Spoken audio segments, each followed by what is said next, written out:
We are Rogue Media Sports.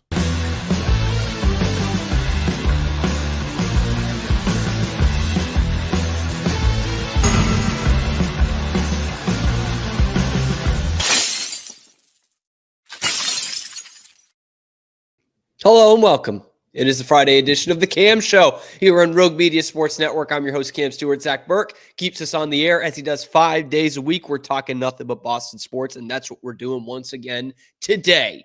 We're going to relitigate the Jerod Mayo thing. Wasn't as bad as we actually thought. And if not, why is he not coaching right now? Is he ever going to coach again in the NFL? We'll talk about all those things. We'll also talk about what has suddenly become a massive Red Sox series this weekend. Red Sox, Yankees. You'll have Roman Anthony for this weekend, but will you have him next weekend? We expect to have him the next 15 years. Is he going back to Worcester right away? That hot rumor we'll talk about. And also, we will have, to close out the show, myself and my producer, Zach Burke, we will rank. We talked about some great jerseys yesterday. We're going to talk about the worst jerseys in every professional sports league, all that and more coming up on this episode of The Cam Show. But we start where we start.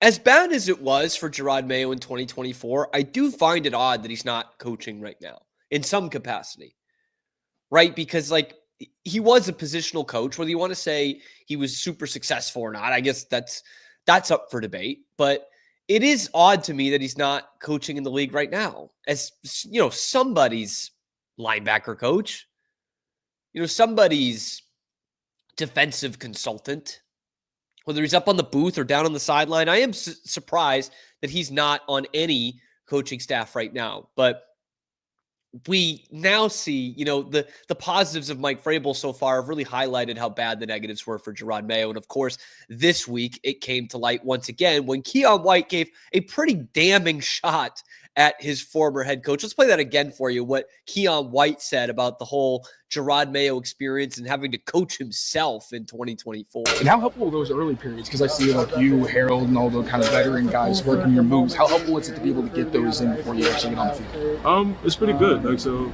it's helpful for me because it slows it down for me a little bit. And it trains me, he's doing a good job of saying, this is what you need to think of. This is your thought process. And that's something I don't think I had before. And what I was missing. So did it feel like you were maybe going on prior experience, or maybe were you just overthinking, or how exactly? I'm training myself. Now I feel like I have a coach. What had the... I was coaching myself. Now I feel like I have a coach. I don't know if there's anything more damning than that, right? We had a coach. I just didn't feel like we had one. Now we've got a coach. Now we've got one. I mean, just brutal, man. Brutal. And I think back to it, when Jerod Mayo was hired, it's probably the most surprised I've ever been at just qualifications of this guy. The Patriots suddenly became an entry-level job. Whatever crap they were trying to peddle about, the Patriot way and Belichick and the Super Bowl and all that, I just didn't buy it with Jerod Mayo, and a lot of us didn't, to be fair. A lot of us didn't, and we turned out to be right. So I went back and thought, if this is it, if this is the only time Jerod Mayo is coaching as a head coach in the NFL, and maybe coaching in general, is this it? If this is it, is it one of the worst one-year tenures in the history of football? Because this has the feeling of like a Marsha Clark after the OJ case, just becomes a journalist after that, just gives up the practice of law. When you are the head coach of the 2024 New England Patriots, you might just never coach again. And what's surprising is how often this does happen in the NFL, these one-year blunders, so to speak. There's been 10 in the last 10 years. And Jerod Mayo is just the most recent on that list. It happens more often than we think. Guys under 365 days as the head coach of an NFL franchise. And looking back at it, I wanted to find which one was the worst out of these guys. And is it our pal, Jerod Mayo? Recency bias? Maybe, maybe not. Frank Reich in 2023, they go off the preseason win totals and what their actual record was. The preseason win totals that year was 7. and they went 1-10 under Frank Reich in Carolina. Nathaniel Hackett, this is one of the wildest. 10.5 over under and wins in what was that, Chicago? 4-11 in that span. Lovie Smith with the Houston Texans, by the way, will not be the last Texans guy on this list. 4.5 wins was the over-under, so not high expectations there. He went 3-13-1. David Culley, the year before, also a one-year wonder. Over-under win total of 4 to start the season. They went 4-13. So David Culley got the most he could out of that team. Poor David Culley, man. The dude was just left to the wolves. I see Zach nodding his head. Zach, the Texans fan of the group. Like, the poor guy, man. Like, he was just, you knew what this was. He finally got his chance. It was like Bob Dole getting the nomination in 96. Like, he's just been here forever. Just let him have this one. He's not going to beat Clinton. David Culley. It's like, man, this team, there's no way in hell you could bring prime Vince Lombardi out here and this team ain't winning 6 games. Let's just throw David Culley to the wolves. Freddie Kitchens, an interesting one. You know, the over-under of 9 in preseason win totals. He goes 6-10 and done after 1 year. Steve Wilkes, over-under of 6 wins in 2018. He goes 3-13. Chip Kelly is the one that really sticks out to me. That would be with the San Francisco 49ers, right, in 2016. 5.5, the preseason win total. He gets a second shot at the NFL, really gets a second shot to actually run things. 5.5 was the preseason win total. They went 2-14. But I've saved the best for last. The biggest flop in terms of the preseason win total to the record is Nathaniel Hackett at 10.5 to 4-11. But I think probably the worst one-year guy is 2021 Urban Meyer with the Jags. Over-under of only 6.5. They go 2-11. They don't even let him finish out the season, nor should they have. That was a disaster. A disaster in Jacksonville. It was just the worst thing to have for your rookie quarterback. You know, a guy who's going to be your franchise guy, and you bring in a rah-rah college coach who had to leave in shame his college job, and you bring him in the NFL where he's never coached before. And lo and behold, I mean, like so many other college guys before him that go to the NFL, just cannot crack it, right? Like, just can't do it. Doesn't want to be the 24 hours a day kind of guy. Wants to have, 20-year-old college chicks draped over his shoulder at his own bar instead. And, wants to kick the kickers. It's just, what a brute. Like, at least Jerod Mayo wasn't that. But if you see Jerod Mayo in all these pictures that we show up on here and on YouTube, sorry if you're listening on the podcast form, it's just got the same look on his face every time, man. Like, does that look like a guy that wants to be an NFL head coach? Like, does that look like a guy with a plan, with some conviction, with some passion? Because in no pictures does it seem like that. And at no time when they panned over to him during a game did it look like he had any idea what was going on. Like he knew his ass from his armpit, man. To the point where I do start to feel bad. But like, look, they had this handshake backdoor agreement 5 years ago for him to become the head coach. He had so much time to prepare for that shit. And it just doesn't look like he wants to do it. As evidenced by the fact that he doesn't have a job now, right? He didn't really want to do another NFL job. He would have gotten a job somewhere as a position coach, right? Like, I'm not saying he was going to be anybody's head coach or anybody's coordinator or anything like that, but he absolutely, with how many jobs there are in the NFL, he would have gotten a job in the NFL. So that proves he doesn't really want to do it. And the fact that they didn't have any game plans proves that he doesn't want to do it. The fact that he passed it along to everybody else, right? That it was the offensive coordinator's job to say who the quarterback was going to be. That showed that he didn't really want to do it. The fact that after he got fired, his wife teased like, "Oh, we're going to come out with this. We're going to tell the whole story." And that was, I don't know, 5 fucking months ago. They haven't done anything. Hasn't said anything. Nobody's like taken pictures with him or had some shitty asshole like video of him just walking around. Nothing like that. Nothing. We haven't seen him appear on NFL Network or anything like that. He's just gone. He's just away. And we're left to wonder if he's ever going to be a coach ever again, which of course reflects back on the Patriots organization and Robert Kraft. Because this week, hearing that Keon White thing and really thinking about it, this is the lowest I felt about that hire. That here, 5 months later, we just haven't looked back on it at all. He has no foothold in the world of football right now in 2025 at all. Like, not only did you get it wrong that he wasn't a head coach, you might have gotten it wrong entirely that he's even a coach in the National Football League or even a football coach, you know? Like, hasn't said any plans. I know Mike McCarthy, I think, was one after he got canned by the Cowboys. They let his contract run out, actually. He was like, I'll take the year off. I'll reassess next year. I mean, shit, Bill Belichick is going to coach in the ACC this year. His next coaching game is going to be against TCU. And Jerod Mayo is going to be sitting on the couch watching it on the CW. You know, it is kind of crazy when you think about that. And I guess you could say the same about David Culley. Like, I don't know what happened after him. Urban Meyer crawled back to the friggin' Fox booth and they were crying that he was now back on Big Noon Kickoff. But Jerod Mayo doesn't have any of that. It is bizarre. And it does beg the question, like, did the Patriots fuck this up so bad that not only was he not a head coach, not only was he not a guy that could replace the greatest coach of all time, but he might not even be a coach at all. It's kind of like how they evaluate their offensive linemen. Like, is this going to be a good offensive lineman for us? Can this guy play tackle? You know, that's what the Patriots are asking, whereas everybody else assessing those offensive linemen are saying, this guy's not even a National Football League player. This guy should be playing in Canada or playing in the Arena League. Like, they're not NFL players. That's how the Patriots assess their last head coach. And I think for the most part for this franchise, we all saw it coming. Like, we weren't fooled by this crap they were peddling towards us, that Jerod Mayo was going to keep the Patriot way alive, that it was all gonna go swimmingly to replace Bill Belichick. It's very odd.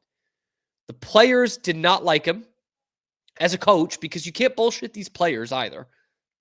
They didn't like him. The fans didn't like him. Not Jerod Mayo, the guy. I'm sure he's a fine guy. And there is some aspect of the David Culley here. Like, their preseason win total over-under was 4.5, and he won 4. One of them by accident. That was one of the worst wins in Patriots history. But, like, I don't think anyone's saying he's a bad guy or he was Urban Meyer, right? That's why I give Urban Meyer the worst tenure of the last 10 years. But he just wasn't a good football coach. And it feels like everybody kind of knew it from day one, except for Robert Kraft, the guy who makes the hire. So anyway, let me know what you guys think. Was this the worst NFL head coaching tenure of the last 10 years? Is it the worst in Patriots history? Because trust me, there's some pretty good competition. Rod Rust. There's some pretty good competition for the worst Patriots coach in history. Dick McPherson, some of these guys.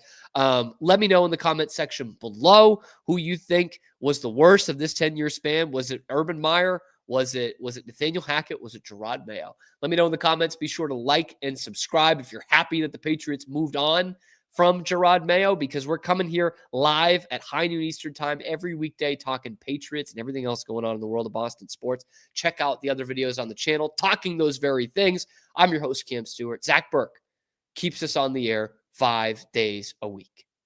Coming up, Roman Anthony. Boy, you like the look of him, don't you? You might not be getting a good look at him in another week and a half or so. And we got a big series with the Yankees this weekend. The Red Sox do. Is there some juice being put back into that rivalry? All that and more coming up on The Cam Show. We'll be right back after these quick words from our sponsors. This is Rogue Media Network. Protect your online privacy with NordVPN. Browse securely, access content from anywhere, and keep your data safe with military-grade encryption. Whether at home or on the go, NordVPN ensures your digital freedom. Stay secure. Download NordVPN today at nordvpn.com. That's NORDVPN.com.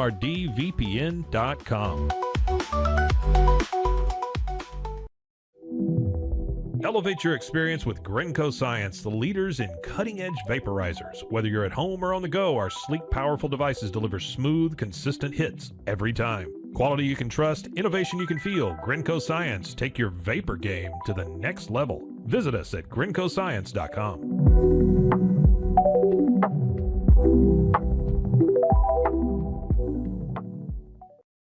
It all began with a simple idea, cutting handles off old ski sticks to create better pull-up bars. This sparked the creation of the revolutionary Engels 90 handles. After testing over 70 prototypes with 300 athletes, our patented handles were launched in 2018.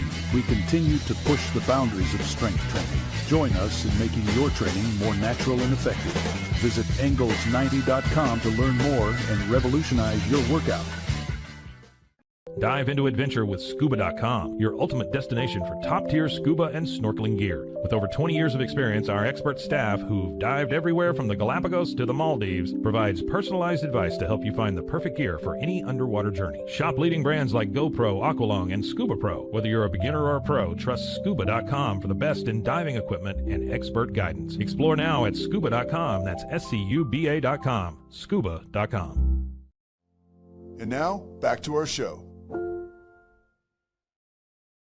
To the show that is the Cam Show on Rogue Media Sports Network. We've already done our due diligence in comparing Jerod Mayo's tenure, the Jerod Mayo era in New England, to David Culley and Lovie Smith and Urban Meyer.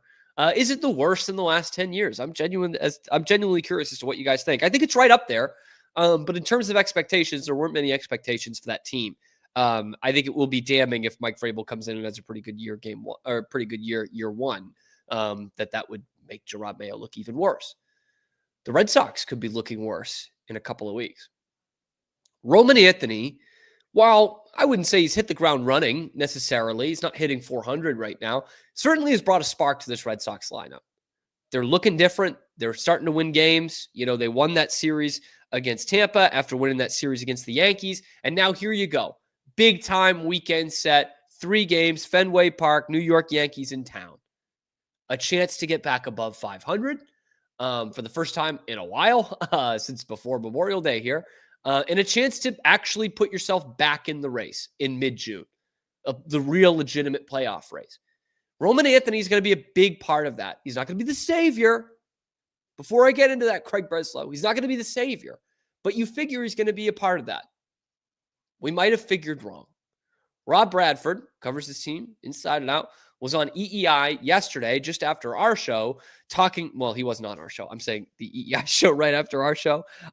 He went on and said, this Roman Anthony thing, it might not be here for very long. The bigger question, guys, that nobody's talking about is all this Roman Anthony hype, you know, with the family and the sister and everything else and the player. Well, it can all come to a screeching halt here in a couple of days. Okay, this actually dovetails into what I was just about to ask. You're saying when Abreu comes back, they could send him down? Is that what you're implying? Yeah.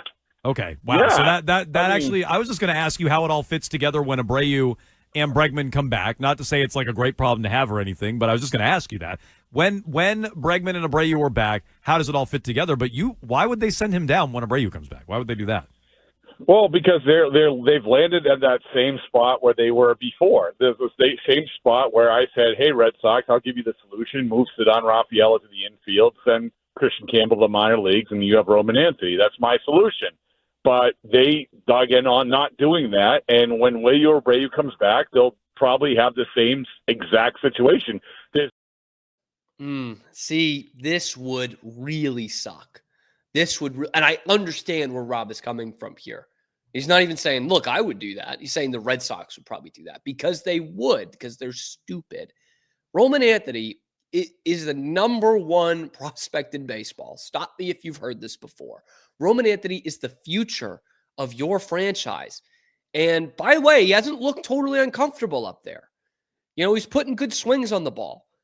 The kid's ready for the major leagues, okay? We saw that with how he was just ripping up all of the minor leagues. The kid's ready for this. He just needs to play every day.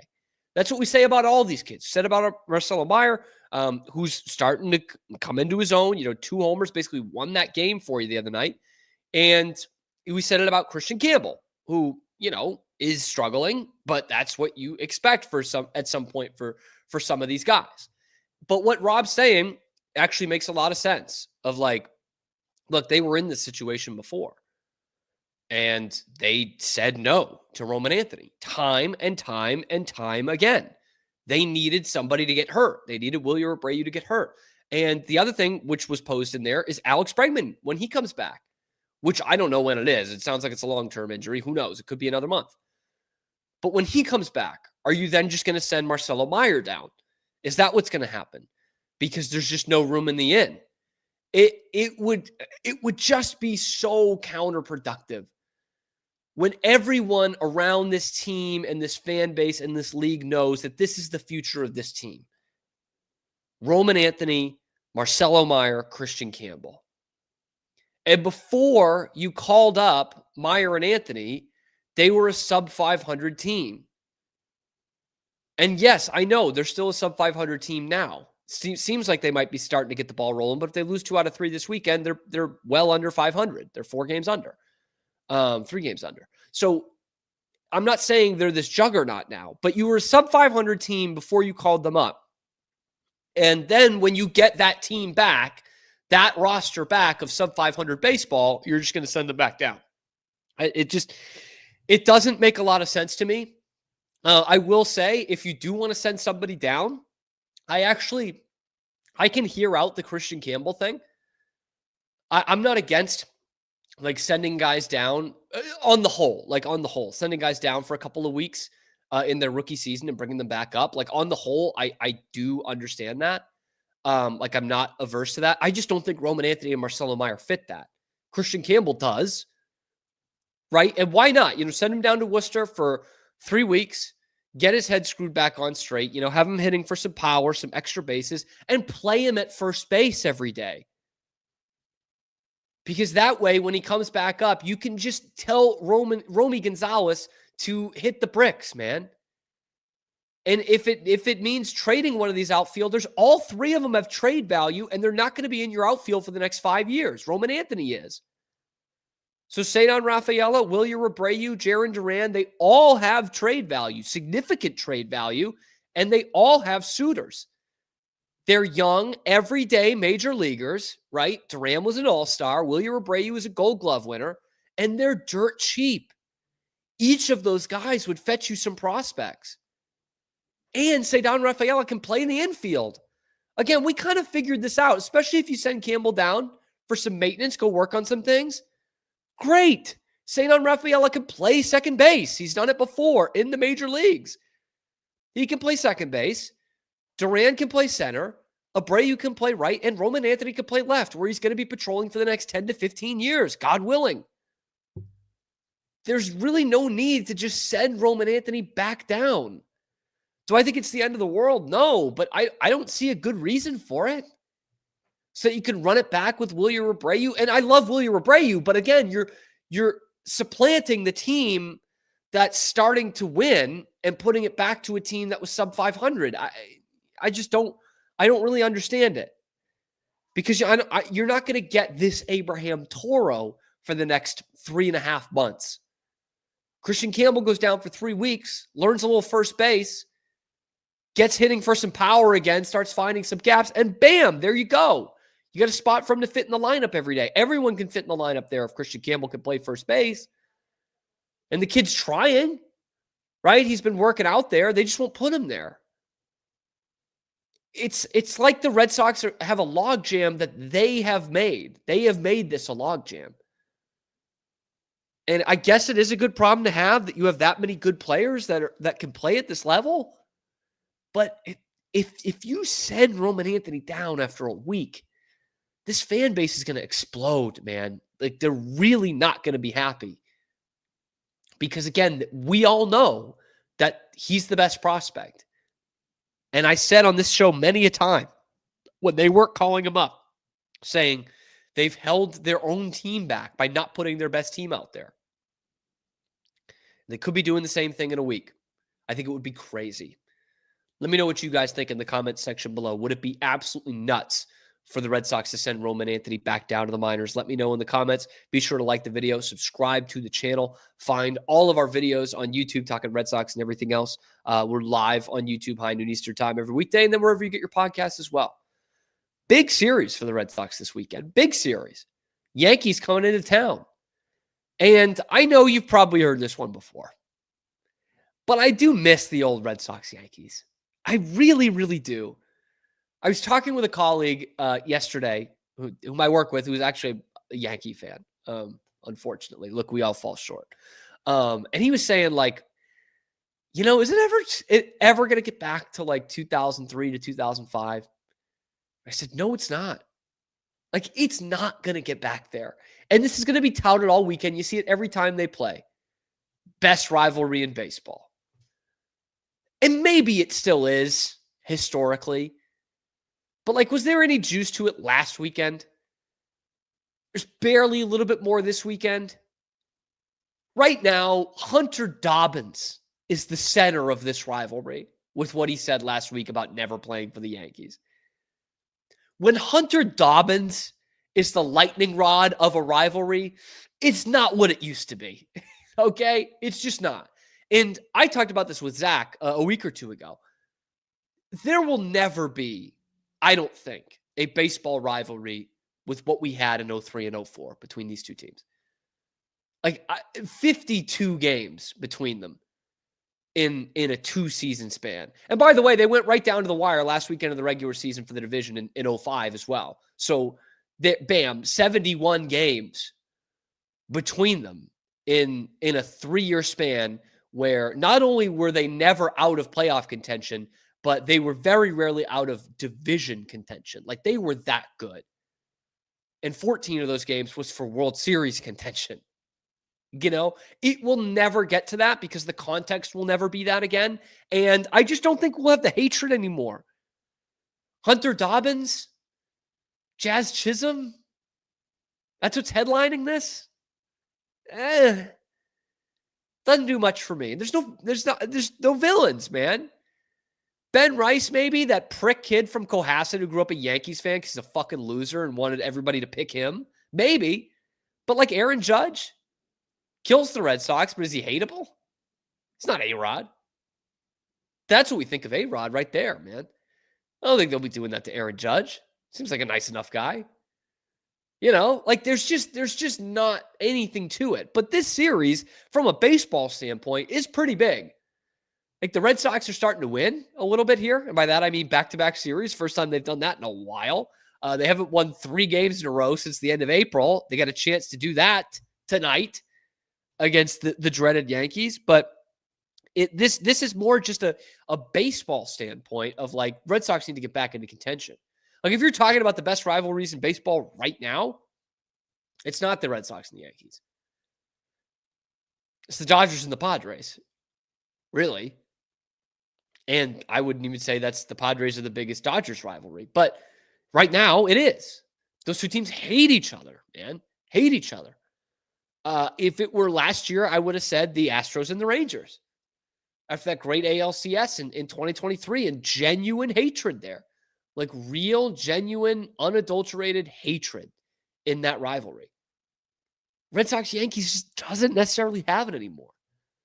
From a fan standpoint, probably. Like even as an adult who should be above this thing, like I don't typically like people who are Yankee fans. It bugs me. I really still get annoyed by them. I kind of shudder a little bit when I see people in Boston wearing Yankee stuff, especially. I just like, not for me, not my people. Not my people.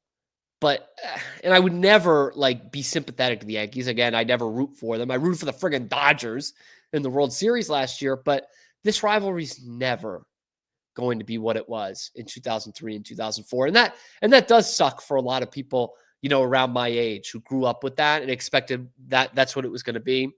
It's just never going to be that again, ever. But I don't want to rain on the parade too much. It's going to be hopefully a fun series this weekend, and the Red Sox can get right back into legitimacy if they take this series. And they would need to sweep it to get over 500. Boy, wouldn't that be a good way to do it? They got faced some good pitching this weekend, though. We'll see if Roman Anthony and Marcelo Meyer can crack the lineup against Rodon and Fried and those guys. Let me know what you think down in the comments section below. Will this rivalry ever be the same again? Let me know in the comments. Be sure to like and subscribe. Find us high noon Eastern time live on YouTube every weekday, and then wherever you find your podcasts as well. Check out the other videos talking Red Sox and everything else, Boston sports, because that's what we're doing every weekday. I'm your host, Cam Stewart. Zach Burke keeps us on the air every weekday. Speaking of Zach Burke, we're going to bring him in after this commercial break because we're going to talk about the worst jerseys ever put on a pro sports field / court / sheet of ice. That's coming up next on the Cam Show. We'll be right back after these quick words from our sponsors. This is Rogue Media Network. I don't know, if Bubble wasn't here, I don't know what people would be doing, like making PowerPoints or something. Bubble allows you to make it real and for it to actually work. So I feel like Bubble bridges that gap and being able to give people the opportunity to make their ideas come to life really quickly too. I love that I can sit down and build something the way that I think it should be built and have the control over it. Bubble turns ideas into fully scalable apps. Try Bubble today. Hi, I'm Jo from Face Theory. You're going to want to have a specific goal for your skincare routine. What do you want to achieve? Active ingredients are really strong, and if you're using too many at once, your skin can get overwhelmed. Don't overspend on products. Choose products that have scientific research behind them. At Face Theory, if you're not happy with a product, just say so, just give us a shout and we'll give you your money back, no problem.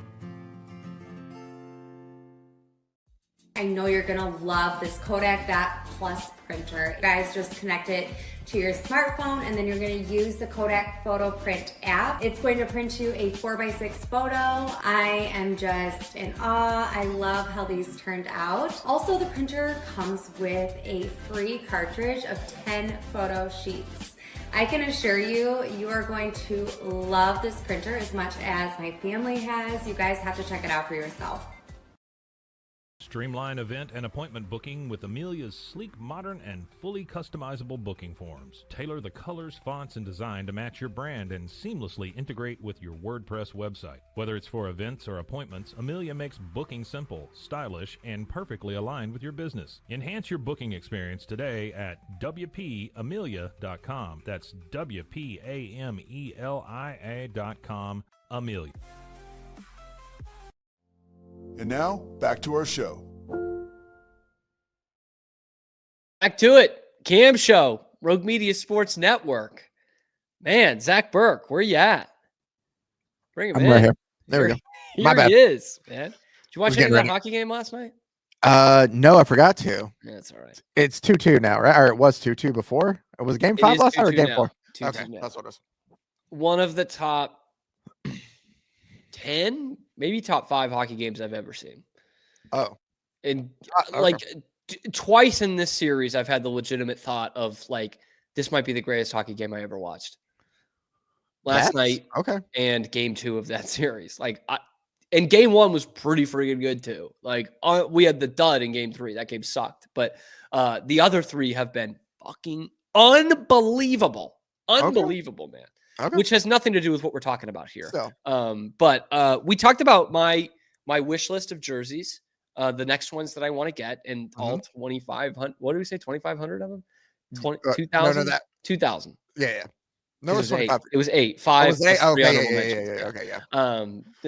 Trust me, guys, that if that does happen, it's going to take a long time. I'm not that. I am kind of that crazy, but it will take a long time. So today, let's look at. We looked at some really good ones yesterday. Now I love talking about the worst, and this was honestly tougher for me to narrow down the worst ones. It was for me too. It is so much fun. So what we're gonna do is we're gonna take for each of us the worst jersey. I am saying jersey. If you want to say uniform, that's okay, because there's some that I do have to differentiate from. I'm saying worst jersey from each of the 4 major professional sports leagues. I want to start with the NFL, and Zach, I want to start with you.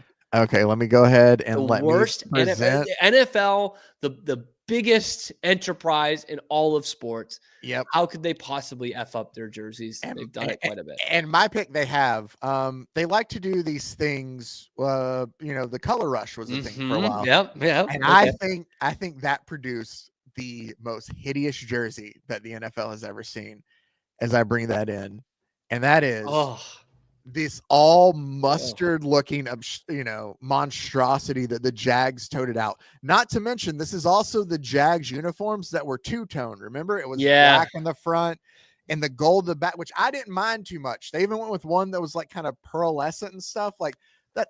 The helmets were fine. This just looked God, man. What? Like, it's not even gold. It's like they wanted it to go gold, but then it mixed with like mustard. a brown mustard Dijon yellow. mustard. Yeah, it's spicy. And it's just not good. And then the teal outline on the numbers, just I don't know. It's the Jags patch. None of it. Can we also agree? Like, the color rush was a massive failure. Like, it wasn't in that it was so memeable. It was all over social media because that's what the NFL is, right? Some of like, them were okay. It's not, it's not like it hurt the NFL in any way, but like the all green Jets versus the all red Bills one that people with color blindness couldn't tell. The all neon Seahawks, there were some really bad ones. And what I love about these all one color, unless it's white, what you'll see this in college and in the pros is it never looks good. The all mustard, the all yellow. Baylor has an all yellow one. It never looks good. You remember the highlighter ones that they did that were like that too? That were just that all bright. Is that the ones you're talking about with the yellow? Not basketball. Oh no, you're talking football. Sorry, go ahead. Sorry. Go ahead. Never looks good. Never looks good on the linemen. Ever. No. Ever. The linemen look ridiculous wearing all green, all red, all gold. So yeah, that's a pretty good pick. The Jags, that was a big time swing and a miss. I was thinking about a couple color rush ones. I ended up going a little bit older. And what kind of hurts is I think this team has gotten uniforms right pretty much all the time throughout their history. And people love their throwback jerseys, but this isn't the one they're talking about. From 2008, the Philadelphia Eagles. Oh, I think yes. Oh, like, I just remember seeing that. I didn't see the unveiling or whatever, and it was just like a Fox NFL Sunday highlight. I'm like, who the fuck is that team? Mm-hmm. Oh, these two colors by themselves are fine.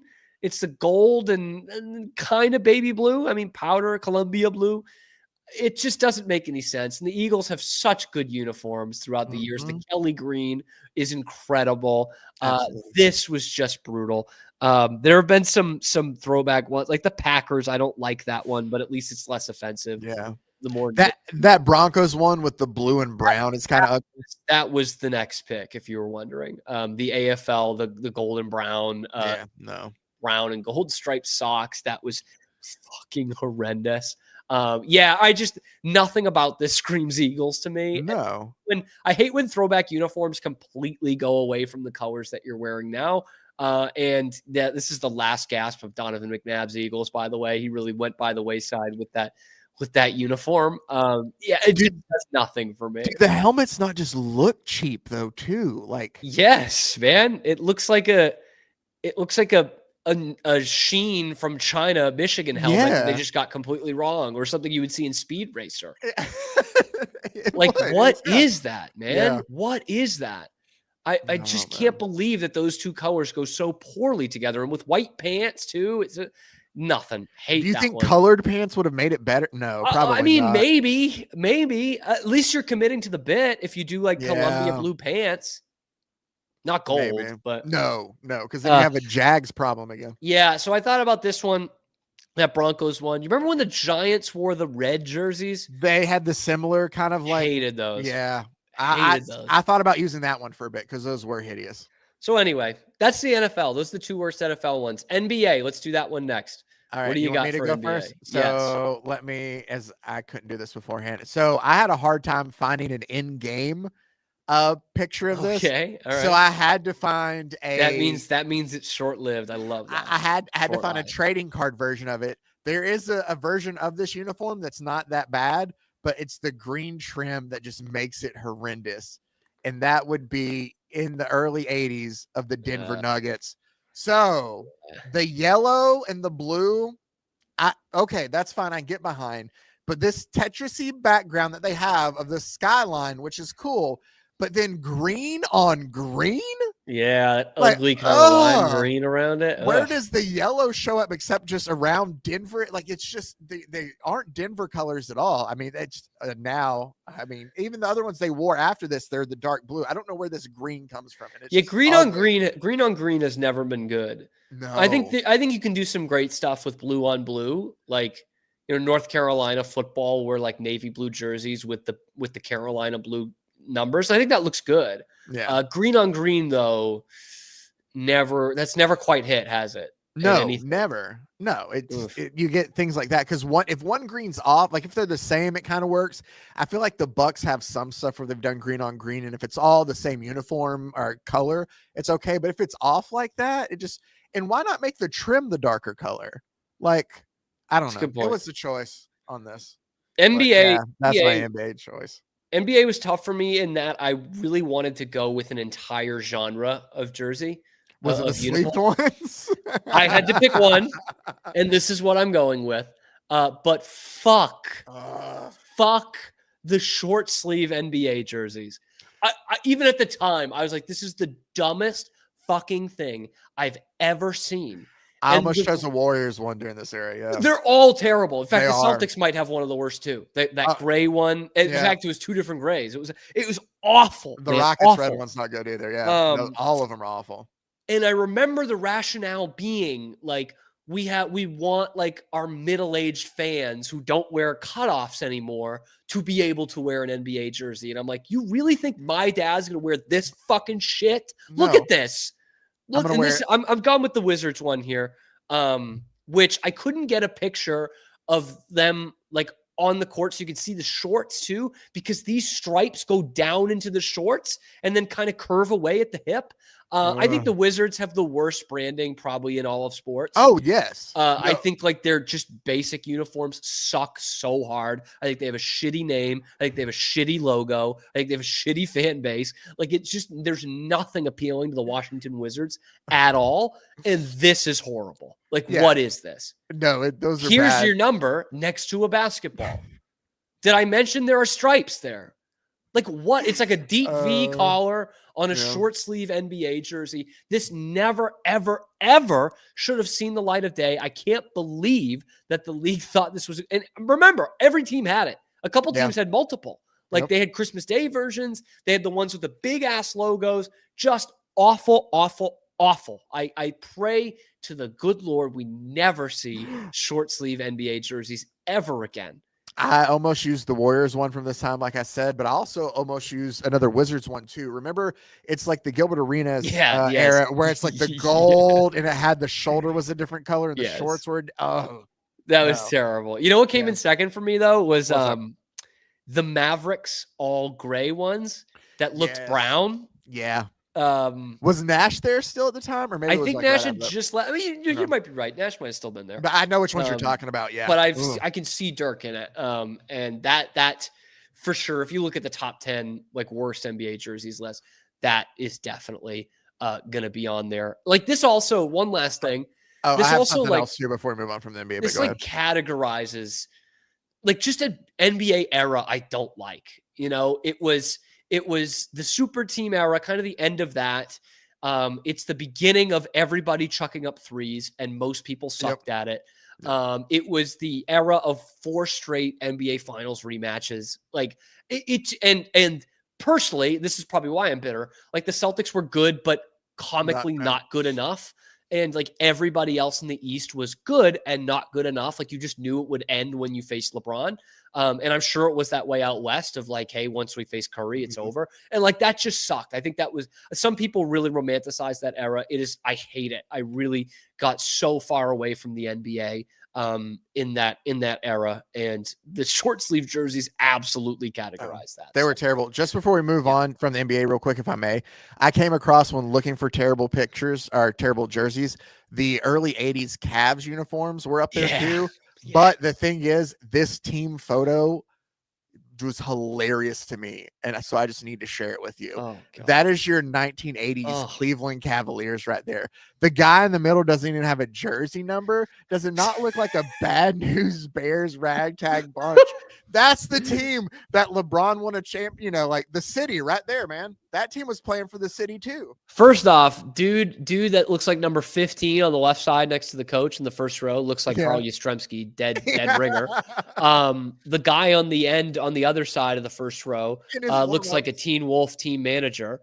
The awful suits. It looks like you're playing at like UTEP's gym behind you. Well, I mean, look at the center. Oh man. Anyway, just old school NBA. I think people realize just how kind of that sucks. All right, let's do MLB.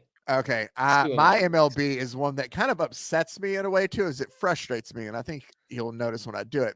And that is a thing called faux-backs. Because let me tell you by the way, this was super close to being my pick. Like I last second changed it from this, but yes, go off, King. So here's the thing: you weren't around in the jerseys you're trying to create. They this is a throwback. You didn't exist. You weren't a team. Exactly. They called them the 79s, and they're like supposed to like mirror like the Pirates at that time, which culturally like that fits. The Pirates were a big deal in the late 70s there. I get one to be a part of that, or even the zaniness of like the early 80s Padres. They want to capture that and infuse it into their team, except they didn't exist for a whole nother 25 years after it.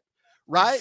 If I come on here and I try to sit there and tell you about Cam, let me tell you about the good old days when I watched basketball, man. And Kareem. Kareem, Oscar Robertson. Let me tell you, I never saw him play.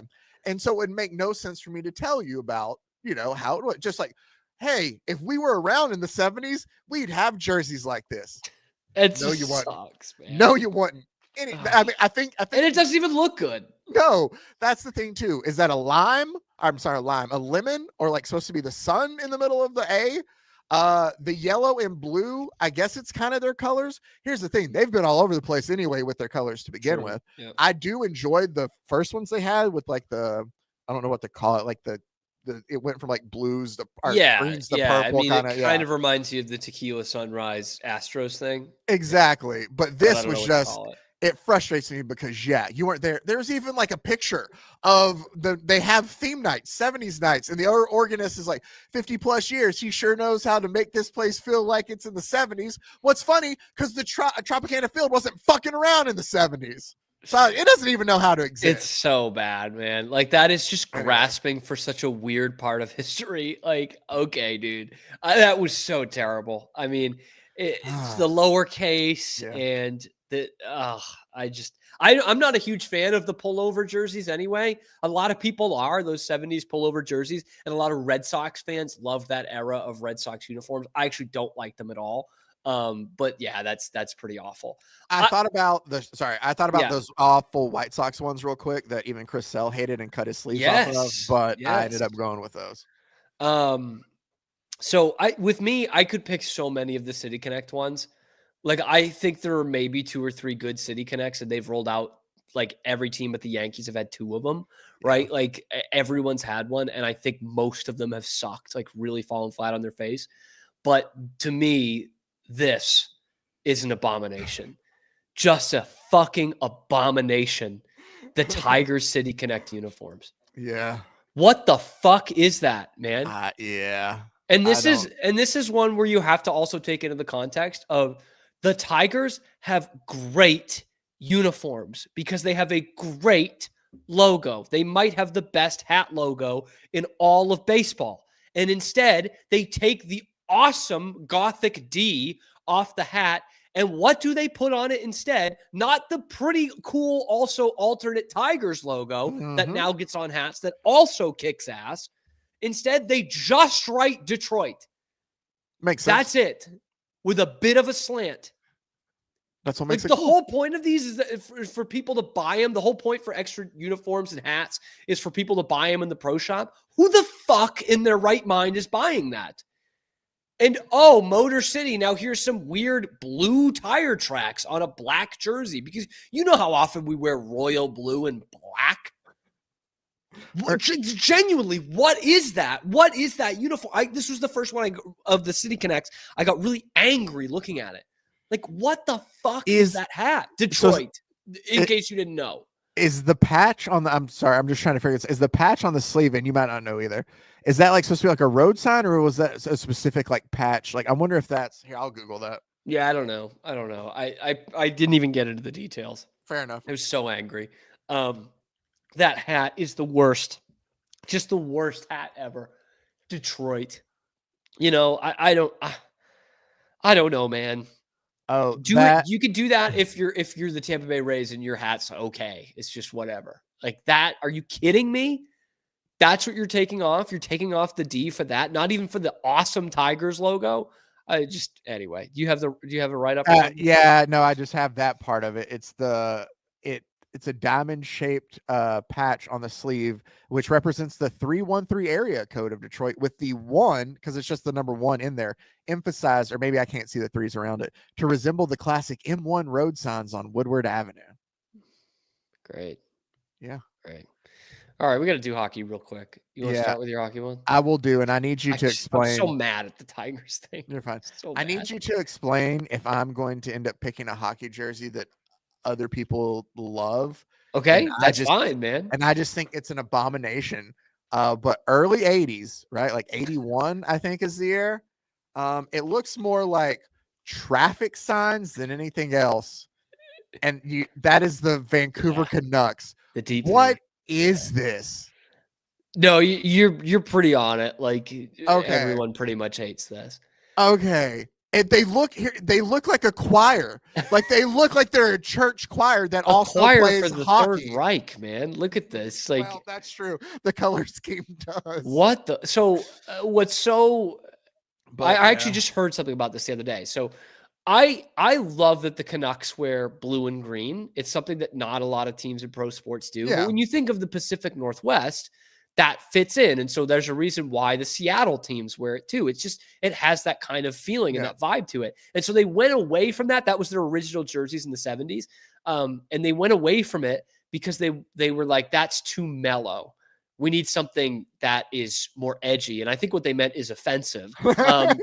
So they literally just ripped off the German flag and made it this almost like the mock turtleneck look.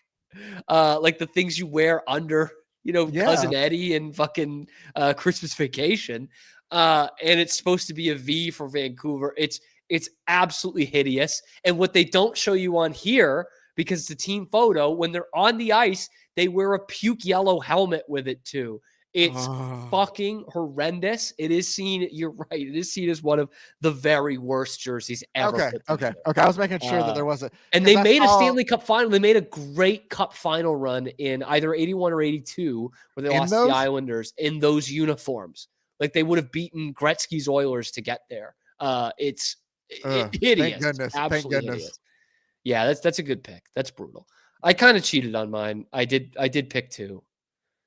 Sorry. I did pick 2 to end the show. But they're for 2 very different reasons. Okay. So this is the first one I'm going with, and that is the New York Islanders. This was from about 10, 12 years ago. This was their alternate. I loathe when an NHL team writes the name out. That's a college hockey thing. You're supposed to have a crest. The Stars did it for years on their home and aways. I hated it. Just said Dallas and a number. Like, this isn't basketball. Okay? That's not what you do. The Islanders, what I hate about it is the Islanders have great colors. As you can tell from what I'm wearing right now, I love a good blue and orange combo. Okay. And the Islanders have, is it one of the greatest logos ever? I don't know, but it's a pretty classic logo. They've worn it their whole time. And I hate having your team's primary logo on the shoulder, because that looks like what minor league hockey teams do. And this is just, let's have a black jersey for the sake of having a black jersey. We have great colors of blue and orange, but we're going to give you a jersey that is black with gray on the top. Oh, okay. Well, at least it's going to have a cool logo on the front, right? No, the fuck it's not. It's just going to say Islanders, okay? And it's going to have your number. And then it's going to have your name and number on the back. That's it. And it feels like it's supposed to be like, hey, the Knicks have jerseys like this. And look, these are our jerseys like that too. Like, what the hell is that, man? Yeah. Ugh. And what I also think you need to have for an NHL jersey, I don't typically have these for my hockey jerseys, but what you kind of need to have is one that you can wear as a blank without a name and number on the back. This one, you really can't. It would just literally just say Islanders. That's all it would say on there. Awful, but not the worst from that era. This next one was short-lived. I think it was only 1 year. We talked about how great their jerseys were for the most part yesterday, but we bring back the Buffalo Sabres and this horrid experiment of a jersey. I almost want to pick the Islanders over this one because at least the Sabres did a logo, but that can't excuse the rest of it. A two-toned, different color from the front to the back.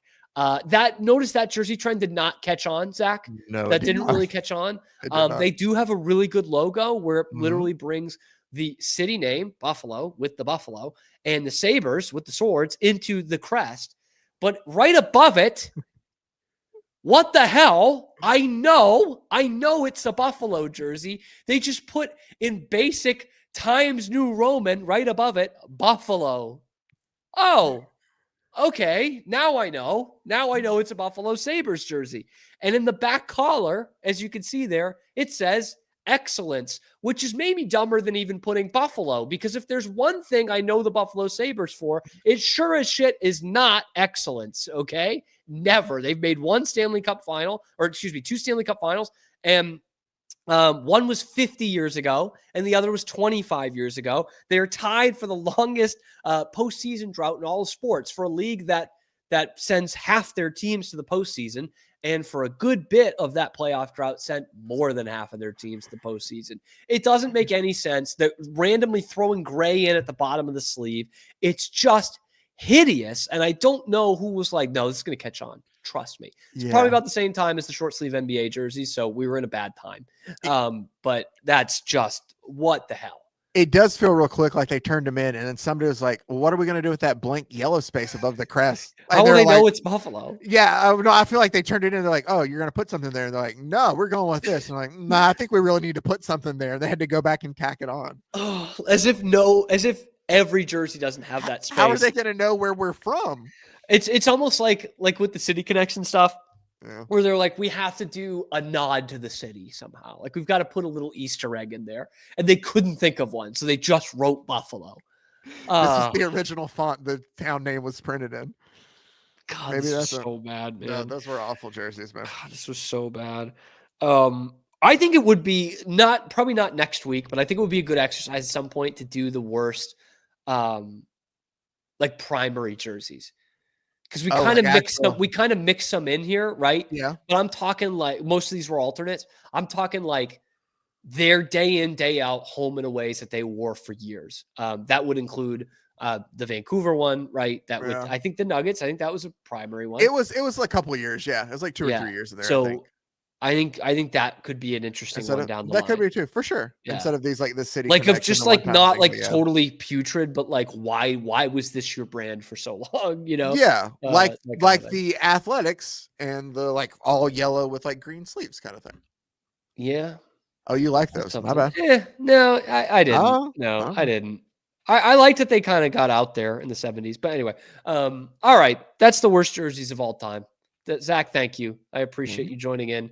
And I appreciate you guys joining in as we throw you into the weekend here. Big time Red Sox series. We'll, of course, talk about it on Monday. So be sure to like and subscribe. Get in the comment section. What do you think is the worst jersey of all time? Let us know in the comments. And we will see you on Monday, just because we're there live every weekday, high noon Eastern time on YouTube, wherever you get your podcasts, on a little ditty that we like to call The Cam Show.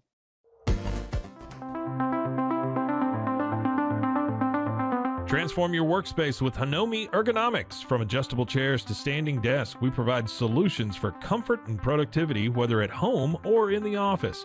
Improve your posture, reduce strain, and work smarter. Visit us at hanomi.co today. That's HINOMI.co today.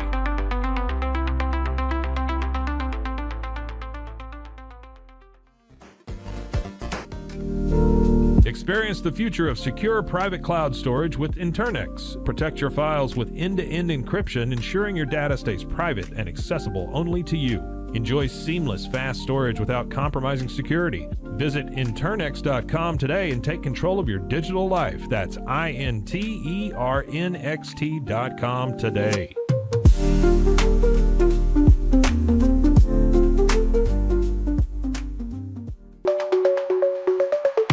your online privacy with NordVPN.